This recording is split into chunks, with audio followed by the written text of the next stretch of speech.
This is episode 56 of Zen and the Art of Real Estate Investing with my guest, Ashley Kehr. Ashley is the co-host of Real Estate Rookie on the Bigger Pockets, another one of their many, many podcasts. Also the author of Real Estate Rookie, 90 Days to Your First Investment.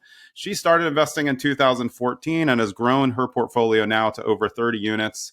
Ashley, welcome to the show. Thank you so much for having me. I'm very excited to be here today. Yeah, no, it's a pleasure to have you and to speak to you. I always start with this. Before you got into investing, did you have any interest? Because we get so many interesting answers to this question. I'd love to hear from you about how you got started and if it was even on your radar before that. Yeah, it really wasn't at all. When I was growing up, my neighbors, they were pretty well off, and the dad had a business, and I ended up working for him. I graduated as an accountant. I wanted to be an accountant, and I lasted like 4 months, I think, before I put in my 2 weeks notice, and I was like, I hate this. And so I started working part-time for him as a property manager. And even then, like, I had no interest in doing real estate at all. Property management can be kind of grueling, and it wasn't that exciting to me. But then he brought me into some of his other things he was doing. And at the time when I started, he was buying another business. And so I helped him refinance some of his residential properties. And then he took that cash to buy this business. And he took me to the closing table, and I actually wrote out the physical checks for this high dollar amount. I still get excited about it. High dollar amount, I would like never even seen this close amount of money. And I was just like, wow, so this is how he does it. And right there at that moment, that was like a light bulb moment. I can still envision the wood paneling, pretty sure it was like an orange shag rug in this attorney's office when we were closing. Solid. But yeah. Yeah, I think it's interesting for everybody to note. And the reason I ask is because actually the majority of people, real estate investing wasn't really on their radar before. Mm-hmm. But I think what's interesting in what you just said that's important is that even though you said like, oh, look, accounting's not for me, the first thing you did in your other job was use the knowledge that you had as part of accounting to help mm-hmm. this new business. So it kind of all came together. Do you feel like that background has helped you now going forward? Because that's where a lot of people go haywire with the numbers. They can't figure out those parts. Yes, absolutely. The guy hired me because he thought, because I was an accountant, I could be a property manager. But that was a huge part of it. I was also the bookkeeper. So I'd collect all the rents coming in, and then I would write all the checks. So I did all the receivables, all the payables, and that was a large part of it. And I was also managing the bank accounts. So I, had to keep track if there was enough money to pay these bills. I had to help budget for the properties, all these things. And my goal was to never go to the owner and say, you need to infuse some cash into this property. So it definitely helped having that background and being able to read financial statements. What was your first investment and how did you get into it? Because you didn't come to it thinking, hey, this is going to turn into something. So how did you get into your first one? Yeah. So my first one, the owner of the properties that I was working for, once it started to really trigger in my mind what he was doing and kind of grasping onto the concept, I grew up with his 3 kids. So his oldest son was 3 years older than me. And, we grew up right next door to each other. So he pretty much beat me up my whole childhood, almost like an older brother.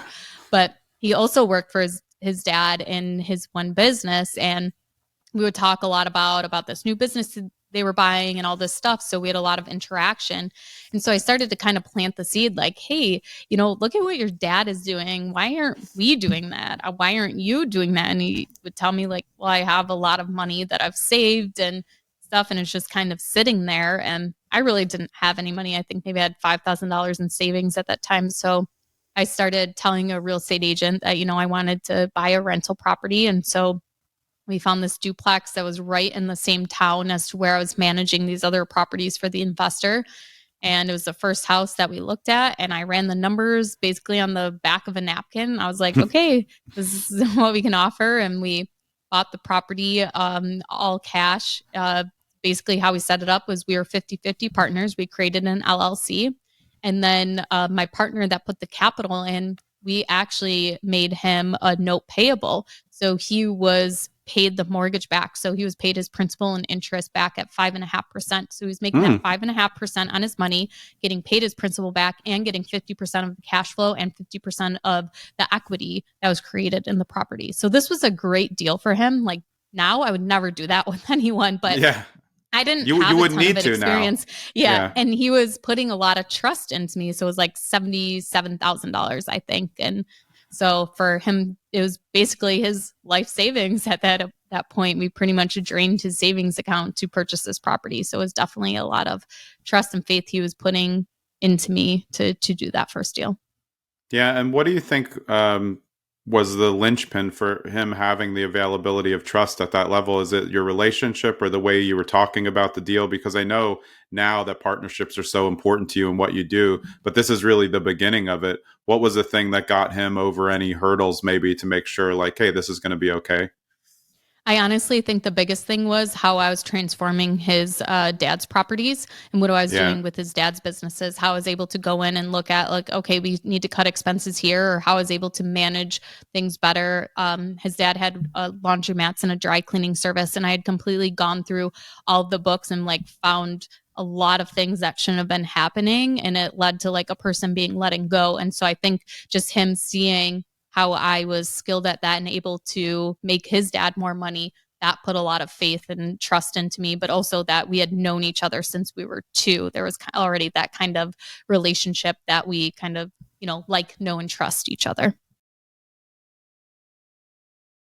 Yeah, and as far as your mastermind question, there, like, the first really big mastermind I went to was hosted by Brandon Turner and Terrell Yarburn. It was called the Maui Mastermind, and yeah. they had put The it on original one? 1 year. Yeah. No, I was in the second group. So Okay. they had 1 year, and then it was Yeah. COVID, and I just remember watching on Instagram kind of how the friendships developed between these people at this event together. And then I saw them all at a conference together, and I was just, wow, this is like amazing. And it was something you really wanted to be a part of. And then they did it again. And um, there was a couple people that weren't coming back. So I was invited to it. And I just remember I was like so excited, but so nervous. I only maybe knew like two or three people then that were a part of it. And so when I got to go, and it was so welcoming and everything, but it was just like, this is so high level. I felt like I was, I had the smallest portfolio out of everyone. But that's where you want to be. You don't Yeah. want to be the smartest person in the room. But Yeah. since that time, the meeting these people, it has just like changed my mindset. It has completely, like, I don't think of myself as that little anymore. Like, I know that I have value to bring to other people, Yeah. and it may not be because I have $100 million portfolio. There's other things that I am skilled at and I am good at. And once again, it's that collaboration thing. And I got a chance last year to flip a house with a house flipper in Seattle, one of the biggest house flippers there. And he said, all I want you to do is to film YouTube content with me. Well, I walk you through the process of flipping house. And I was like, done. Yeah. So Sounds great. I put in some capital, and we split the deal 50-50. And all I had to do for him to literally walk me through all of his spreadsheets, his templates, his whole Yeah. process was to film YouTube content with him because he wanted to grow his YouTube following. So there's so many different ways to add value to people. And when you attend these masterminds, it puts you in front of people who are doing really awesome things, and they're all different things. Everybody's good at something, but you use each other to learn how to lean on each other for that collaboration.